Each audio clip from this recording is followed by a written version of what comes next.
Missed an episode of your favorite podcast? Choose from over a decade of content in our archives, not just the latest episode. All free at gcnlive.com. This is your call to action. Get prepared, America. Economy, survival, energy, disasters. This is USAPrepares.com. Informative radio, educational radio. Interact now by emailing instructor@USAPrepares.com or text at 434-390-7953. Class, please take your seats. Now, your instructor, Vincent Finelli. This is your captain speaking, John Regan, sitting in this week for Vincent while he's attending to farming chores. Welcome to USA Prepares, and today I'm pleased to have Dr. Norm Shealy back. Welcome, Dr. Shealy. Hey, John, always good to be with you. It's been a while. Yes, it has. Where you been?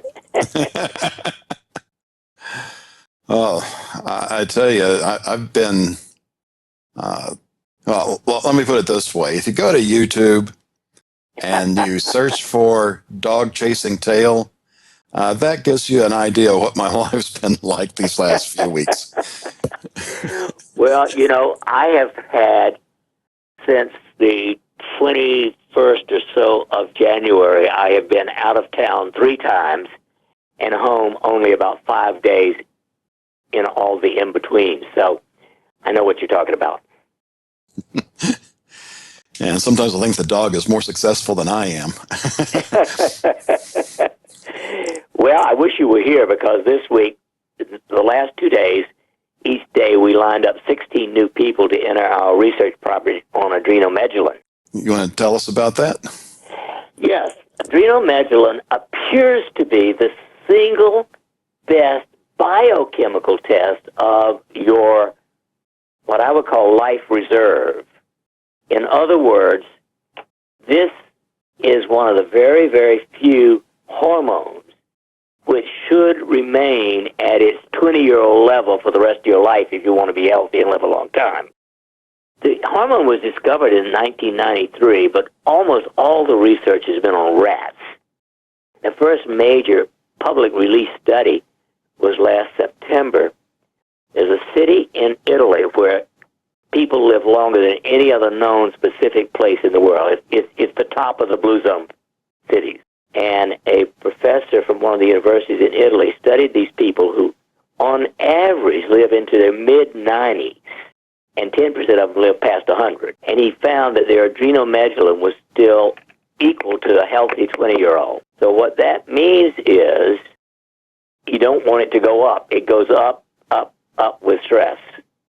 So what we're doing is measuring a baseline in about 35 people, and then we're going to have them sit 9 hours a week for 4 weeks, 36 hours total, in a room with scalar energy. And everybody, of course, knows what scalar energy is, right? It is the ultimate healing energy. According to physicists, it is zero-point energy. You know, in all this empty space around us that we think is filled with nothing but a little bit of air? According to Bill Tiller, a little bit of that space, the size of a helium molecule, has enough scalar energy in it if it was focused to boil the ocean. So it's very powerful. And so we have these machines that make scalar energy, which is totally safe, of course, and just go to sit in there, relax. Say hello? John? Yes, there was just a little glitch there. I think everything's okay now. Good. Okay. So anyway, that's what we're doing. If this pans out as well as I hope it will, we will have discovered the Ponce de Leon fountain. Yeah, you're right. I wish I was there. Yeah, I've got people with every imaginable problem and some who just, who are okay. But we've got all varieties of problems, even cancer, and people participating to see whether sitting in scalar for 36 hours will make a big change.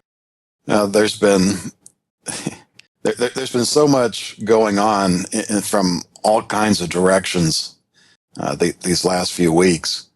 And I don't know how much you've had time to keep track of, but it's like, there's just not enough time in the day anymore just to keep track of what goes on in a day.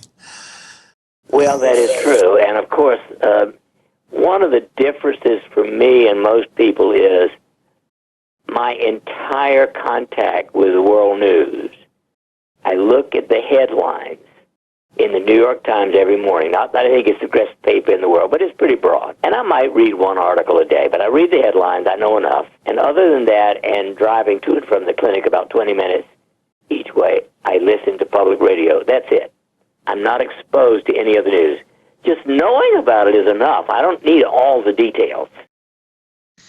Yeah, I clip about 700 articles a week, so you can imagine what I end up immersed in.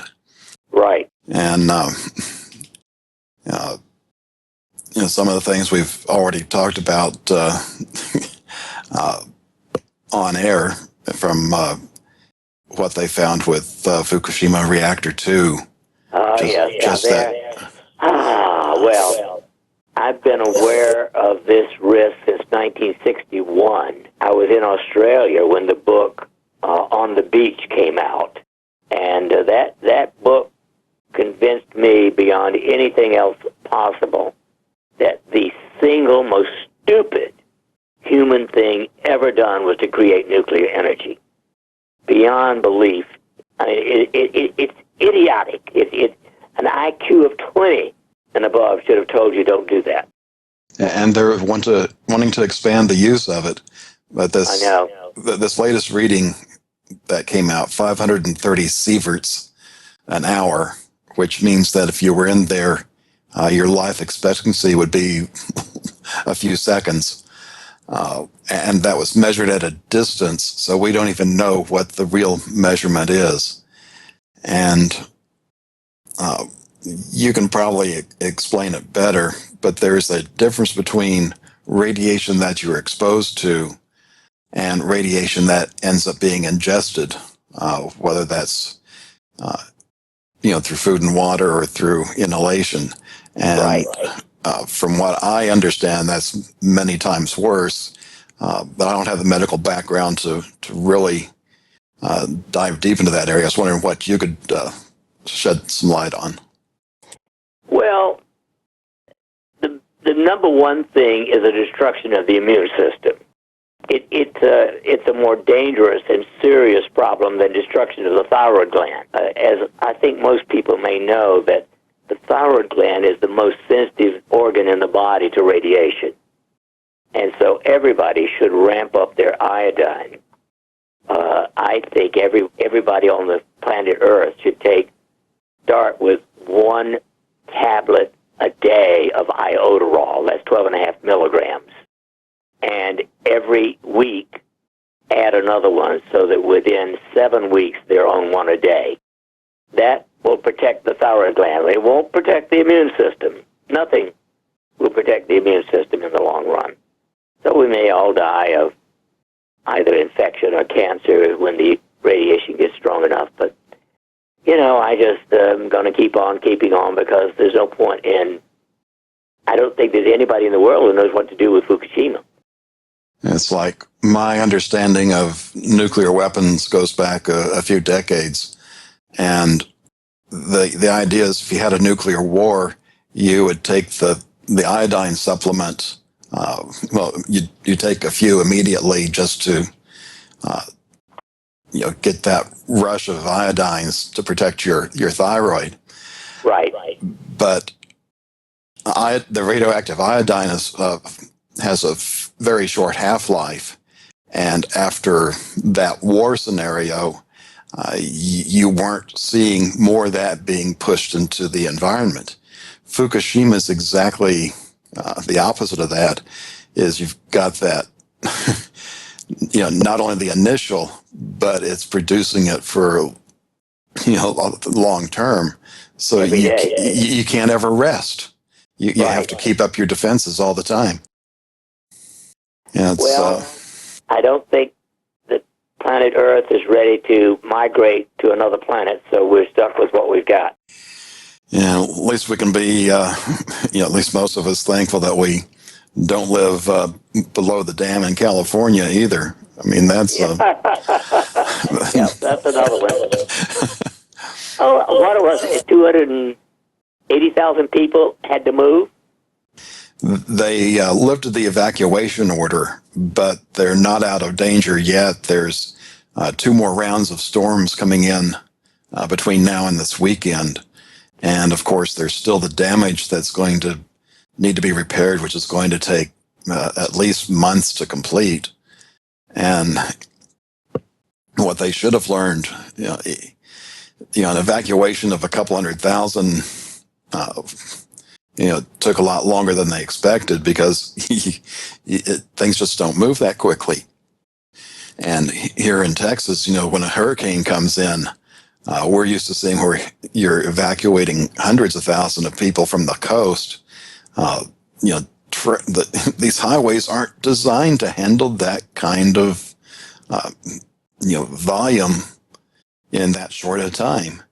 And if a dam goes unexpectedly, there's really not much you can do. You don't have enough time to get out of the way when you're that close to it. Right. I agree. Well, in my opinion, no matter how bad things are, the most important thing is not to panic. Because when you panic, you lose control.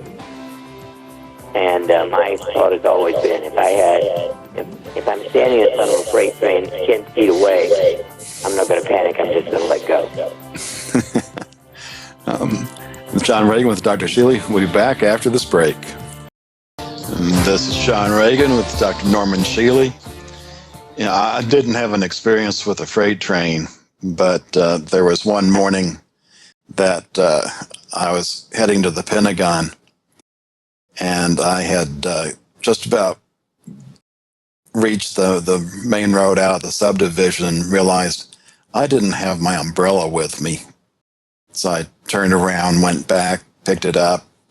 It's probably not more than 5 minutes delay. And I get on the interstate going up towards the Pentagon. And it was getting to be about 9 o'clock, which is when Paul Harvey came on the radio. And going along, it was a pretty decent day traffic-wise. I was going, pretty close to the speed limit. And then all of a sudden, I feel a tap, and I had enough time to look in my rearview mirror to see this 18-wheeler. He'd tapped my rear fender. And then the car started fishtailing, and then it swung around, at which point the truck hit the opposite fender on the front. And I'm going, still cool, no big problem. So I'm going backwards through the other 2 lanes of traffic, and fortunately, being late rush hour, there wasn't any cars right there. And then what I found out is the tires on the driver's side came off the rim, and the rims dug into the pavement, so I could tell exactly where this event happened for the remainder of time that I commuted to the Pentagon. And then it flipped front over back and rolled a couple of times. And at least I was nice enough to land right side up in the median, so I wasn't blocking traffic. And as I'm watching the horizon go around, I'm seeing the windshield crack. The front windows have both been destroyed. And the closest I can get to the thought in English words is, if this is it, I might as well enjoy the ride. And while I was experiencing shock from what had happened to my body, I didn't even have my adrenaline going. So that was quite an experience. And at the time, I had this belief that I'm not afraid to die, which is not something you want to test out. But through that, I was able to confirm that my belief was correct. And, but it was painful for a while. I had deep bruises where the seatbelt was. And had I not been wearing that, when that flip happened, I have no doubt that would have broken my neck and been at least paralyzed, if not killed. Well, that's true. We all have, not everybody has that big an experience, but something that comes close to the possibility of death. And it's all going to happen to us one way or another sooner or later, so there's no point in getting worried about it when you can't do anything else. But you do have to reach a state where, you're detached, because fearing death makes... John? I'm never sure where we're still together. Yeah, you lost a couple of words there. You're back now. Okay. Well, again, fearing death may be worse than death itself. So I'm not going to sit around worrying about it. In other words, you just do what you can to stay healthy, and the rest you detach. So, what else have you been working on lately, or has come across your eyeballs that you think people ought to know about? Well, the other thing that I think people need to know about, and we need to remind them that probably the worst medical scam in history is coronary bypass surgery. Okay, we'll pick up on that after the break. This is John Regan with Dr. Norm Shealy. You're getting ready to talk about bypass surgery. Well, the interesting thing about bypass surgery is it costs a minimum, if you're lucky, of $100,000, up to $400,000, and it does get rid of what's called angina pectoris, heart pain, but it does not prolong life. It has about a 3% death rate from the procedure. It has about an 80% chance of damaging your brain so that your memory becomes foggy. I consider that false advertising. The idea of doing that kind of procedure with no long-term improvement in life expectancy is just slightly worse than the tobacco industry. Other than that, it's not the worst thing in the world. There are worse. The slow death from Fukushima. But I threatened for 40 years to have "Do Not Open" tattooed on my chest. Well, there's an event that might be over by now. I was pleasantly surprised when I saw Trump appoint RFK Jr. to vaccine advisory position in his administration. And this morning at the National Press Club, which started at 8:25 Central Time, RFK Jr. and Robert De Niro, and I don't know exactly what the announcement is on, but apparently it includes talking about mercury and vaccines. And to finally see vaccines get attention, I just am so pleased to see that. You don't get to see it in the dinosaur media because they've got a conflict of interest. They're getting millions, if not billions of dollars in advertising revenue from pharmaceuticals, and you just can't afford to say anything bad about your master when the livelihood of your company depends on getting those revenues. Yeah, well, let's face it, the vaccine industry, if you will, is just part of the pharmacomafia. They're not separate from it. They're part of the pharmacomafia. They've got a special position because Reagan signed a bill exempting them from lawsuits. So if you suffer injury or death due to vaccines, you have to go through a special vaccine court. And that court has awarded damages. Last number I saw was over $3 billion total. But you cannot do things like the class action lawsuits that you see with other drugs. You see the commercials all the time. If you've been, damaged by, whatever the drug is, call the attorney now.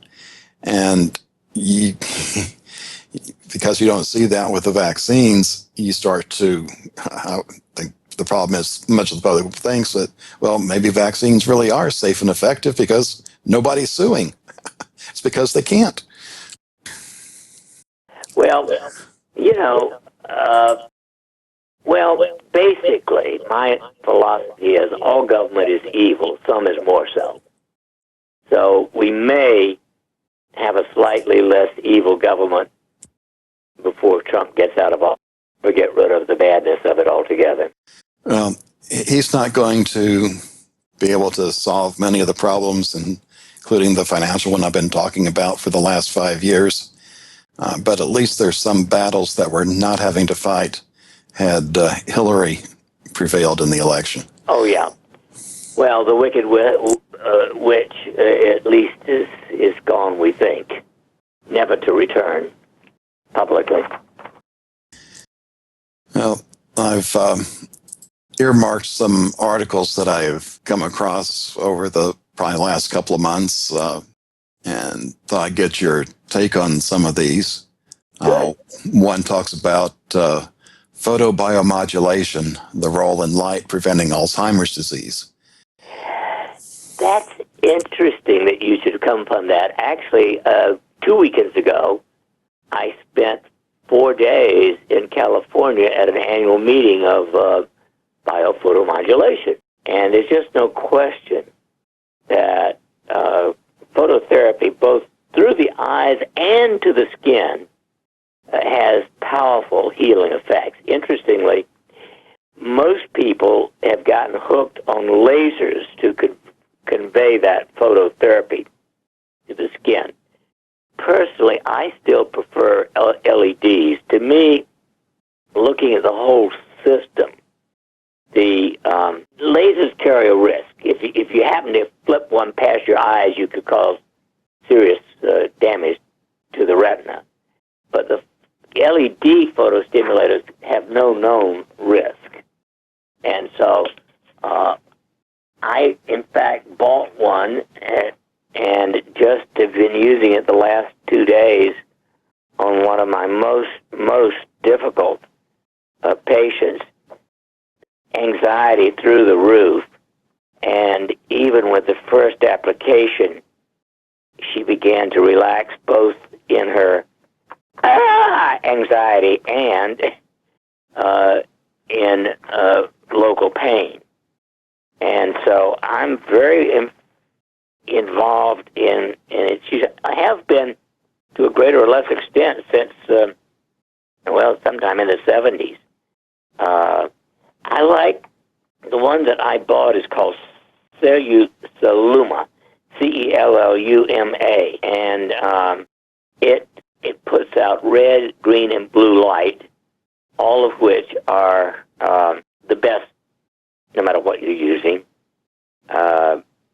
It's slightly flexible, so you can put it on any part of the body. It's about 20 inches, almost 2 feet long, and maybe 8 inches wide. So you can put it on almost any part of the body, and pictures they show of people with wrinkles going away over a period of several months, and very severe acne getting better after a couple of months. Are really, really terrific. So it treats skin, it treats muscle, it treats joint, treats pain, and it can be used anywhere on the body. And I really like it much over the lasers. It only costs about $500, and the cheapest laser is almost $5,000. So, well worth thinking about. One of the articles I didn't put up, but I've read recently, is about the lack of sunlight that we get now. And besides, just getting the vitamin D, if it's at least the right time of year, there's other advantages to being outside outside, and that has to deal with the eyes because we're focusing short distances for long periods of time now. We don't get outside and let our eyes focus into the distance. Then there's other effects of the light that are beneficial for us. So it's like the more we go into this technological situation that we have now, and I was just thinking that the changes that we're seeing with humans, I'm thinking we're about ready to go from Homo sapiens to Homo iPhonus. Well, I'm glad you brought that up. You undoubtedly know that I consider them dumb phones. Yep. The evidence to me is overwhelming that perhaps the worst photomodulation you could get is staring at that stupid little phone for hours and hours a day. I think it's bad enough to stare at a computer screen, but that tiny little phone does even more damage, I believe. And I don't like the radiation. I don't like the light of it. I don't like the energy of it. I don't have one.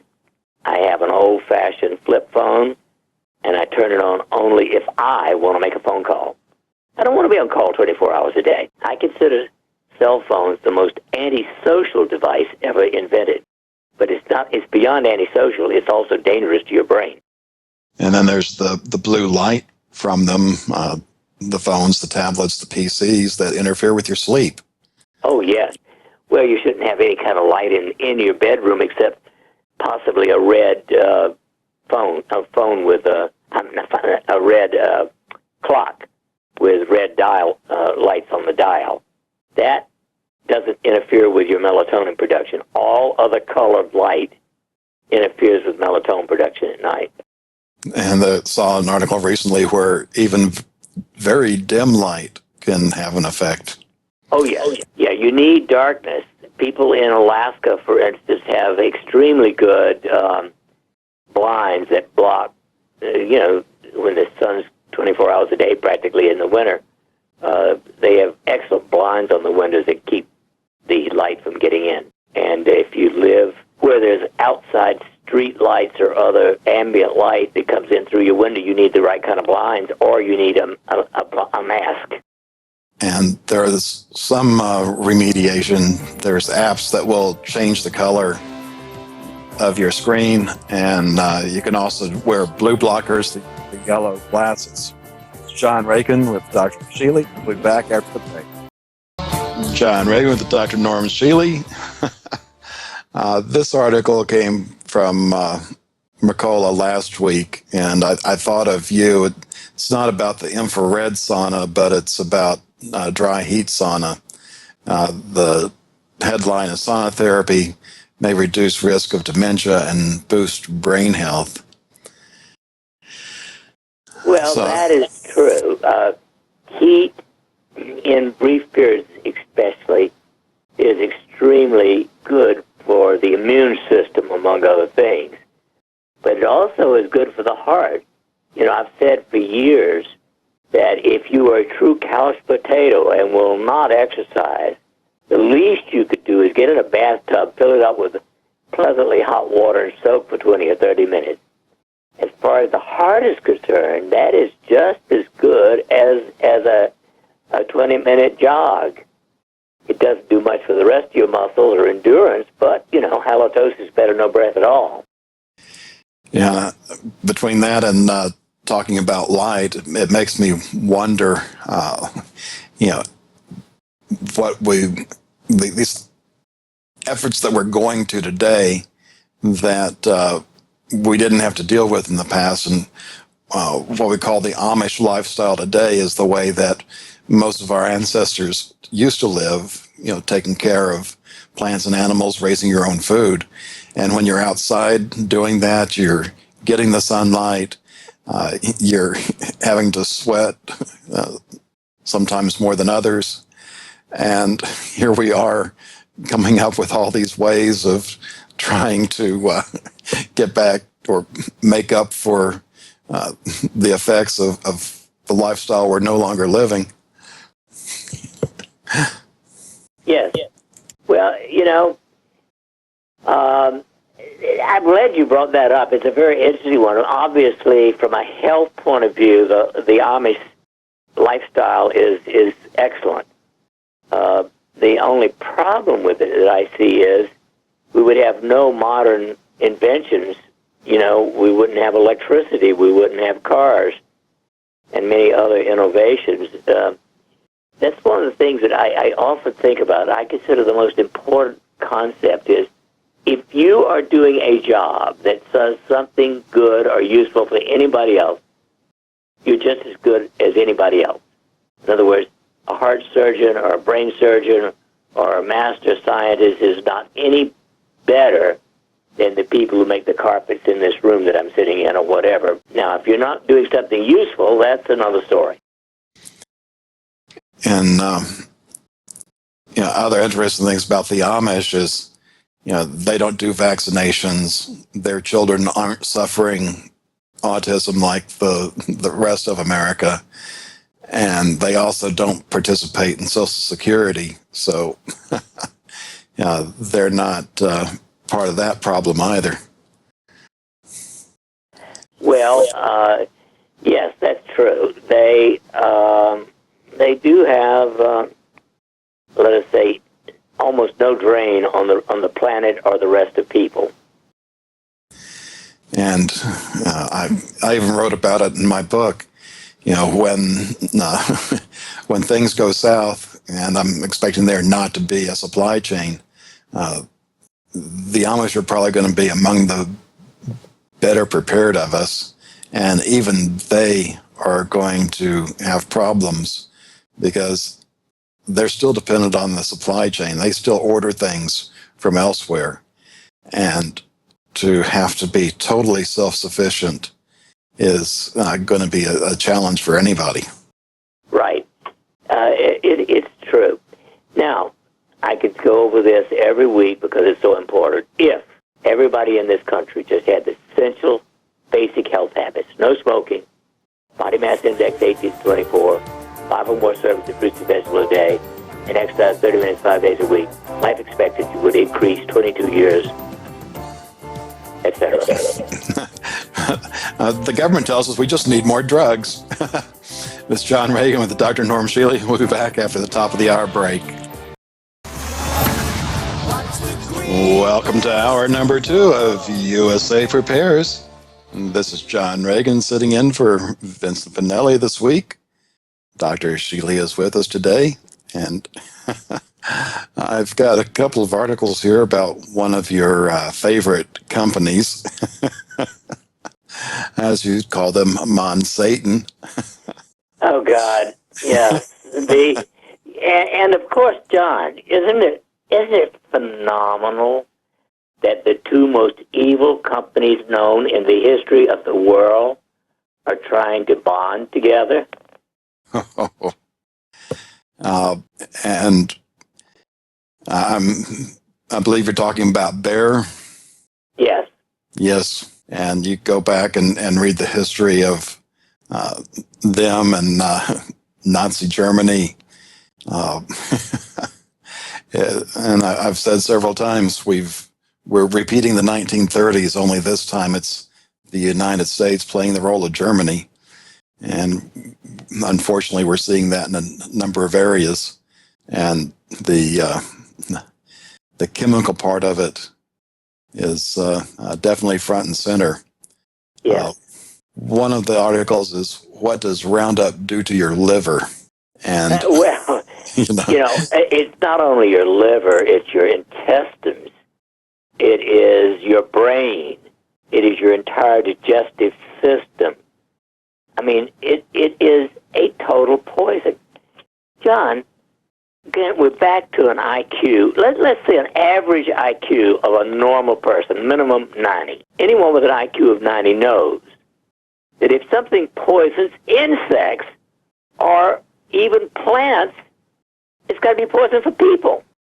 I mean, common sense, you can't get rid of that common denominator. In other words, it's poison to life. and Roundup is one of the worst ever produced. But the government says it's okay. Well, do you trust the Weather Service? I mean, do you trust the Weather Service to tell you that the time of day, let alone what's going to happen? And this is the same government that fed oatmeal to children. And you might Right. say, well, what's so bad about that? Well, they put plutonium in it first. You know. Well, it's the same government that created nuclear energy. You know, they're stupid, dangerous, evil. Now, I don't know what government should be. I do know that, in my opinion, government should be allowed only to offer protection from aggression, nothing else. Everything else should be fought out on the local level. But we're finding out more and more that Roundup is, at least a residual of it, ends up in our food. Everything from cereal to, I'm guessing probably just about everything else in the food chain. There was a court decision recently, I believe it was from California, where they now have to list Roundup as a carcinogen. This study says that after a 2-year period, female rats showed signs of liver damage, specifically non-alcoholic fatty liver disease. Yeah. And that's the tip of the iceberg. And it's like, wow, could you just sit down and develop something that causes so many problems? It's like they were trying to do this on purpose. Well, they are. I honestly believe they're not only stupid, but truly evil. The Committee of 300 is the evil empire. I've often thought since Star Wars came out that Lucas was really writing an allegory about the Committee of 300. I would not be surprised. And the other article talks about a cousin of Roundup, Agent Orange, which was used in Vietnam, and unfortunately, I don't think the young skulls are even full of mush now. It's even worse than that. But what the data is saying is that Agent Orange is causing third-generation birth defects in Vietnam vets. That the toxins changed their DNA, and so that the offspring that have had no contact with Agent Orange are now experiencing all these problems, including heart disease, fibromyalgia, arthritis, inflammatory bowel disease, spinal problems, autism, and birth defects. And it will go into the 7th and more generation. So we have chemical toxins like that were especially used in Southeast Asia. We've got these depleted uranium munitions that have been used, it seems like all over the Middle East and nearby areas. And even though depleted means it's not suitable for making bombs, it's still radioactive, still has a long half-life. And, it's kind of like, the same people scream out, "What are you thinking?" And I think what we end up with is that the people that are doing this are either not sane or totally evil, or both. Well, again, I think the most important thing that both of us are saying is common sense is the uncommon commodity, but if you still got a little bit of common sense, you need to make decisions to take care of yourself, because you cannot depend upon the government to do it for you. And it all comes down to what is not in the healthcare debate. We need to be eating good foods, not these factory-produced foods. We need good nutrition. We need to do the best we can at keeping the toxins out of our diet and lifestyle. And just those two alone would go a long way to fixing a lot of the health problems that we're seeing. Oh, yes, no question about it.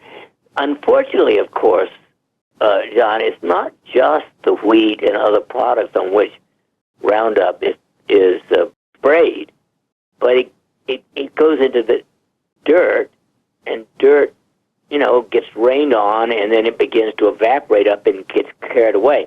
There was a study this past year that showed that so-called organic wine from California had about 25% as much Roundup in it as the grapes that were grown on, average vineyards.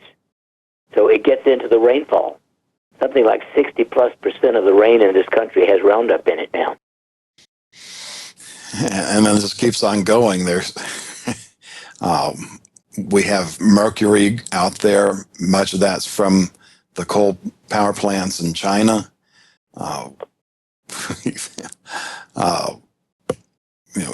Just could even back up and talk about processed foods, and we've talked about fluoride as a neurotoxin.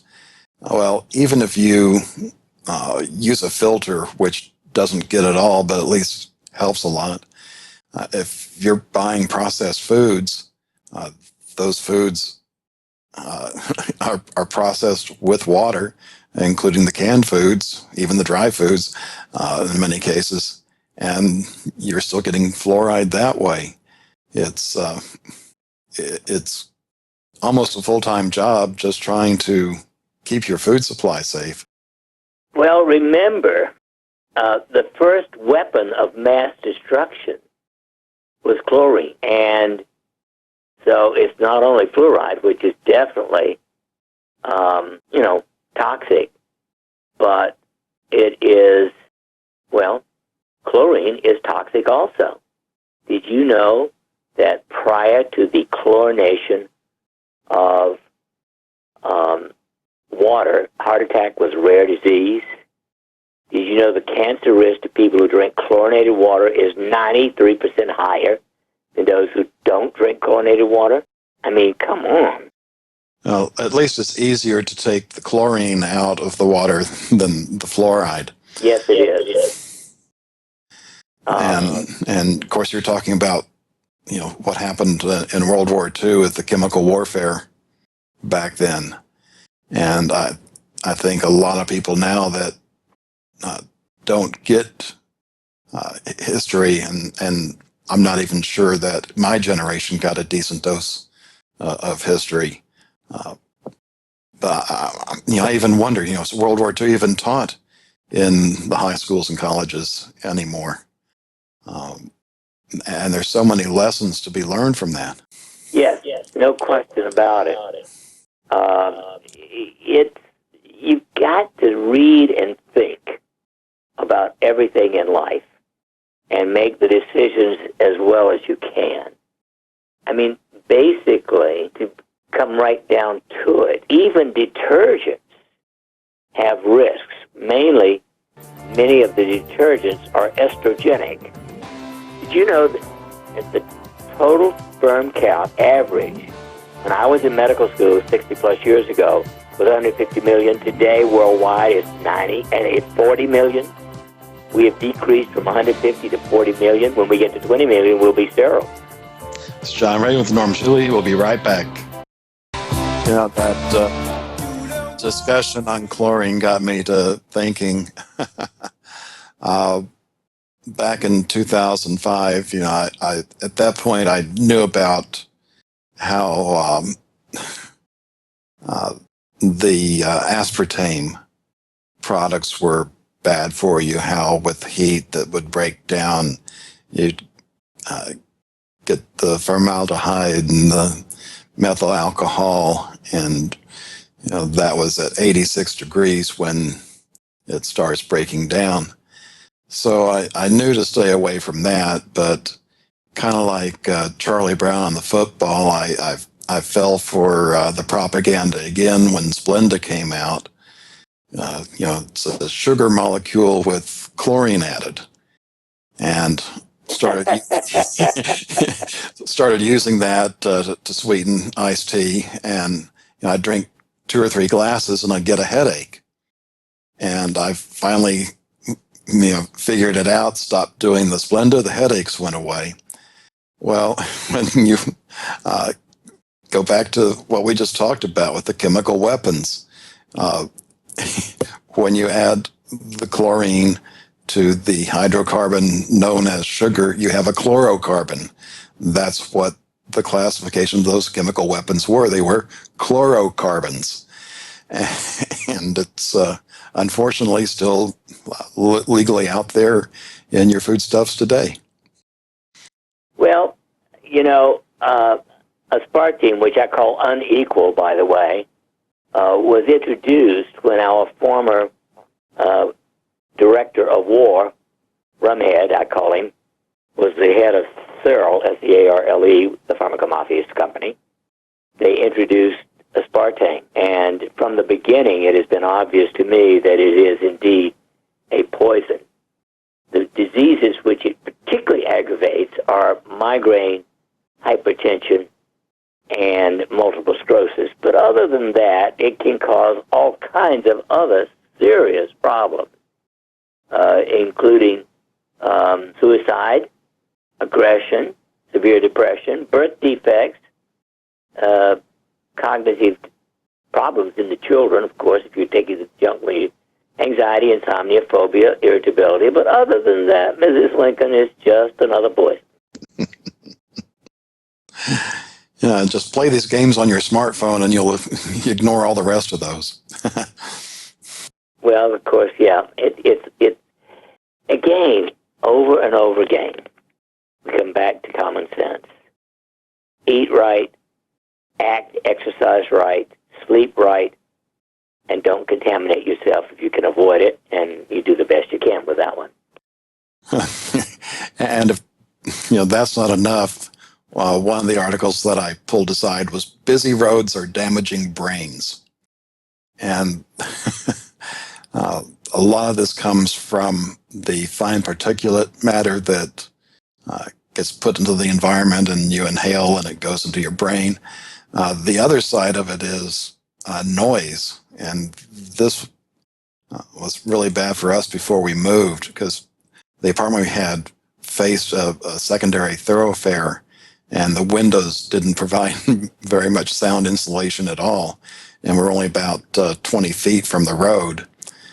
So 24 hours a day, there was this road noise. And I was just so happy to move away from that because that noise over long periods of time, it has an effect on you as well.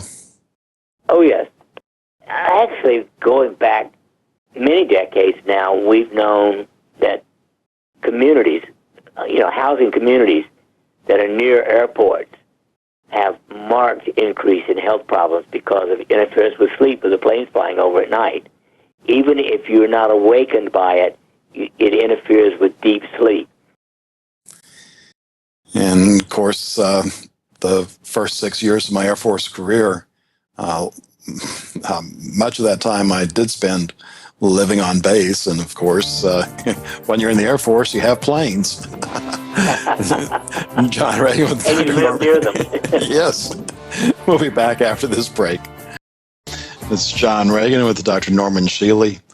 You were talking about detergent earlier, and I just want to say a good word about one of the people. You hear the commercials every so often for Calben 5-star soap, and I started using them probably at least a decade ago. Use their laundry soap, use their bar soap, use their shampoo, and I've been very pleased with it. It's not a commercial, just an endorsement. But real soap. Real soap work well. Detergents work well as far as cleaning is concerned, but they do destroy estrogen. They destroy testosterone levels in men and males. So, other than that, Mrs. Lincoln, they're not too bad. Hello, John. Sorry about that. We've also got plastics and BPA. Oh, yes. Another, good old glass. I know it's heavier, but at least glass is, as far as we know, not causing chemical pollution. And it's getting to the point that it's almost impossible to find products in glass now. Oh, yeah. Well, it's cheaper. Every once in a while, I wonder how much total petroleum is used by the plastic industry compared to automobiles. It's got to be a bunch. And, you look at, well, at this point, I can only speculate, but I've seen studies where, for example, homosexual men, 80 to 90%, have a brain abnormality. Similar percentage, 80 to 90% of lesbians have a hormonal issue. And, how much of that is tied to these endocrine disruptors? Well, we don't know that, of course. Because there's always been some of it.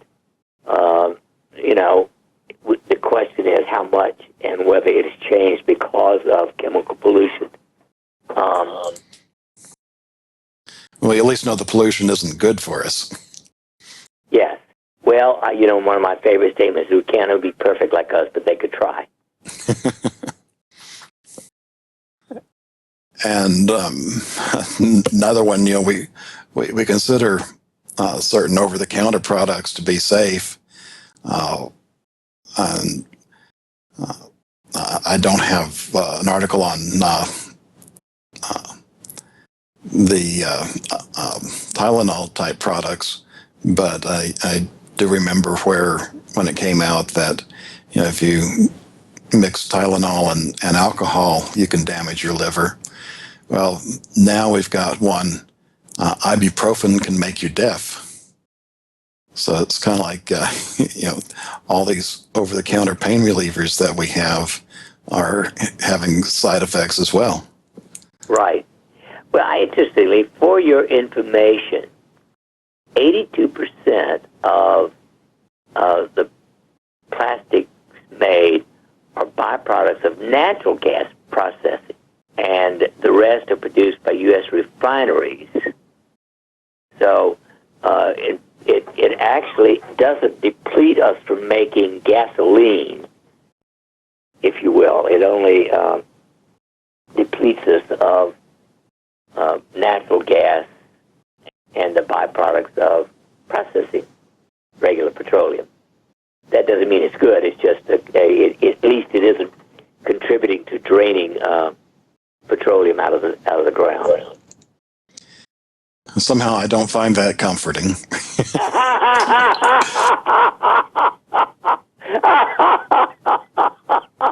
Well, I wasn't saying it to make you feel comfortable. I was just a fact. It's still plastic, which means it's artificial, which means it's contaminating. So there you go. I've got another article talking about light. Photoimmunotherapy, treating cancer cells with light, now proven to work. Yes. Again, no question about it. Light is a healing, remarkably good and remarkably safe treatment. And again, especially LED light devices rather than laser. Not that laser's that much more dangerous, but it's much more expensive, and it isn't any better, in my opinion. Well, talking about LEDs, we remember when the only choice we had was the incandescent light bulb, and then they, pushed us these compact fluorescents, which have mercury in them, so don't you dare drop and break one. And now they're moving us to LEDs, which are more expensive. They tend to be longer lasting. But we're now finding out that the light that's emitted by that is not beneficial to our health. Yeah, in the brain, right. We're not getting the right spectrum from them. Well, it's another, in my opinion, of government stupidity pushing it. The idea of forcing incandescent lights off the market is one of their great stupidities. Yeah. And I'm looking at another article talking about proton pump inhibitors, PPIs, that are used for heartburn. And I learned years ago that the problem we have, it's not too much acid, it's too little acid. And we really need to be taking digestive enzymes and betaine to actually make our digestion go better. And if we don't have enough acid, we can't process the food. And if we don't process the food, you don't get the nutrients out of the food, and it just keeps on adding up. Well, interestingly, of course, another of the major negative effects of proton pump inhibitors, Prilosec, etc., is it interferes with your ability to absorb vitamin B12. And vitamin B12 is essential for your brain and your nervous system and your blood system. I mean, its deficiency was discovered as pernicious anemia. So protein pump inhibitors can go all the way to causing not only rotting of your brain and spinal cord and your peripheral nerves, but your whole ability to think and move. And we've kind of touched on this one, combining multiple childhood vaccines, not safe, says article in Journal of American Physicians and Surgeons. So I guess the good news there is that information about vaccines is making it into the journals. Right. So one of the things I heard from another doctor is that you've got this database of studies, but if the study doesn't support the drug, a lot of times you won't find the study in the database. So even if a doctor wants to go in and research something, it's a biased product. And I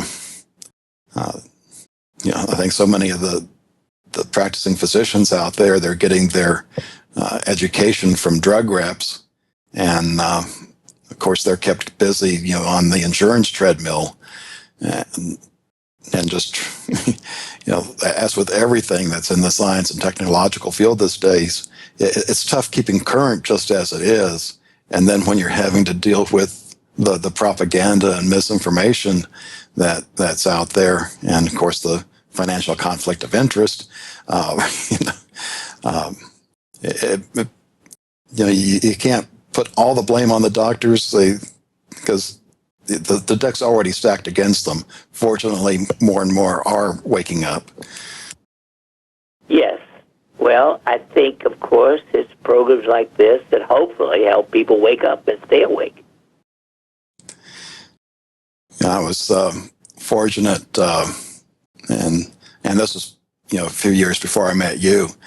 Dr. Jerry Tennant here in Dallas, and I was actually a patient of his for a short period of time before we moved to the Ozarks. He does a seminar that's actually day one of his training for the Tennant biomodulator. And I learned so much from that. That's where I learned about how fluoride will go in and push out the iodine atom that makes up the thyroid hormone, so that you can have a blood test taken and your hormone level shows just fine, but you're having hypothyroid symptoms, and it's because it's not the real hormone, but the blood test can't tell the difference. And that's why you have to use your body temperature to see if you've got a problem. And it gets back to what you're talking about. You gotta get fluoride out of your water. It's not good for your body. And it's kind of the same thing with the trans fats. It's something that shouldn't be eaten. Your cells are basically, the powerhouse of the body has to take in energy, and it's got it's built to be like a battery. And when you use this fake fat, that's almost plastic. You end up having a dead battery, and you have to wait for the cell. John Regan with Dr. Norman Shealy. His website is normshealy.com. You can also find the link to that on the instructor tab of the usaprepares.com website. And I highly recommend you subscribe to his newsletter if you don't already do so. Very good information. Did you want to make a comment on trans fats or fluoride before moving on? Well, trans fats, of course, have been known to be poison for over 50 years. Trans fats, I have a psychology son who doesn't like my Sagittarian bluntness, but I call them transvestite fats. And they're slightly more dangerous to your health than any sexual deviation, to say the least. We cannot metabolize them. We have no way of breaking them down, so they're just stored in your arteries. They are a great contribution to coronary artery and other atherosclerotic artery disease. They should have been banned the year they were put into function. But the point is, they're so good at preventing rotting, even bacteria can't break them down, so they don't spoil. And that's, of course, why they're so popular in the food mafia. And I do consider, by the way, the food industry today to be as evil as the tobacco industry, because 90% of everything they do to food is not normal or healthy. So other than that, Mrs. Lincoln, the plague lay on. Trans fats suck. Don't buy them. If there's trans fat, don't even put them in your garbage disposal. Fluoride. Well, fluoride is indeed a poison, and one of my favorite statements you've already quoted is that the body and the chemical test for thyroid disease, or thyroid function, T3, T4, the lab cannot tell the difference between fluoride and iodine when it attaches it to the tyrosine molecule.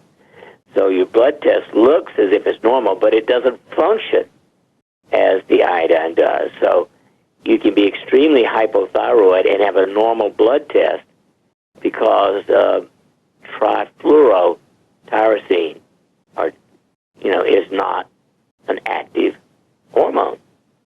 So if your the only real test is your temperature. If your body temperature is below 98.6 orally, after you've been out of bed 2 or 3 hours, you're hypothyroid. It's that simple. And in the short amount of time we have left, I've got an article I've been saving since June for you. Just a single prescription of antibiotics can disrupt brain cell communication and lead to a higher risk of depression. So not only does it wipe out the good bacteria in your gut, it can also mess up your brain. Well, the reason for that is the good bacteria in your gut are largely responsible for everything that goes on in your body, including your brain. We now know that every known disease, including depression, anxiety, Alzheimer's, you keep naming it, is associated with a disruption of the normal probiotics and prebiotics in your intestinal tract. So junk is still junk. And, of course, there's still way too many antibiotics being prescribed, and even worse than that, being used in the farm animals. Yes. Again, part of government evil allowing antibiotics to be used for weight gain in animals. That is beyond stupidity. But every time I turn around, what I find is that the government has nothing to do with science or common sense. It has to do with money, and it's not our money, it's some company's money that the government is protecting. Yes, we have the best Congress that money can buy. And the worst. They go together. Well, Dr. Shealy, it's been a pleasure being on with you again. Thanks, John. Have a great one. You too. Remember, class, honesty and integrity. What happens next is up to you.